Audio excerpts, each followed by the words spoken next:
রাষ্ট্রপতি নির্বাচনে ১১ দলীয় ঐক্যের প্রার্থী হিসেবে লিবারেল ডেমোক্রেটিক পার্টি এলডিপির চেয়ারম্যান ডক্টর অলি আহমদের মনোনয়নপত্র নির্বাচন কমিশনে জমা দেওয়া হয়েছে। বেলা ১১:৪৯ ১১ দলীয় ঐক্যের নেতারা প্রধান নির্বাচন কমিশনার ও রাষ্ট্রপতি নির্বাচনের নির্বাচনী কর্তা এএমএম নাসির উদ্দিনের কাছে মনোনয়নপত্র জমা দেন।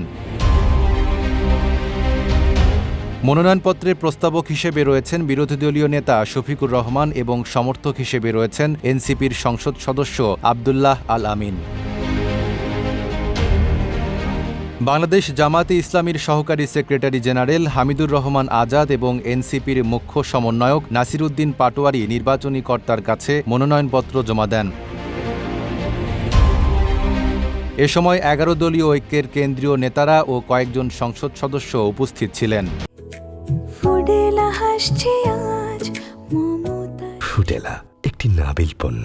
তফসিল অনুযায়ী মনোনয়নপত্র বাছাই হবে ১৬ আগস্ট এবং প্রত্যাহারের শেষ দিন ১৮ আগস্ট, আর ভোট গ্রহণ হবে ২০ আগস্ট জাতীয় সংসদের সংসদ কক্ষে। এ নির্বাচনে ৩৪৯ জন সংসদ সদস্য ভোটার হিসেবে দায়িত্ব পালন করবেন।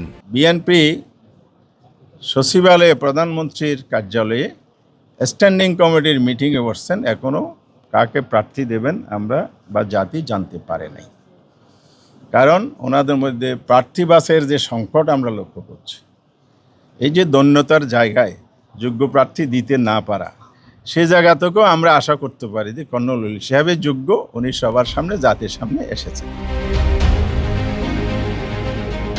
Desk report, Dhaka post.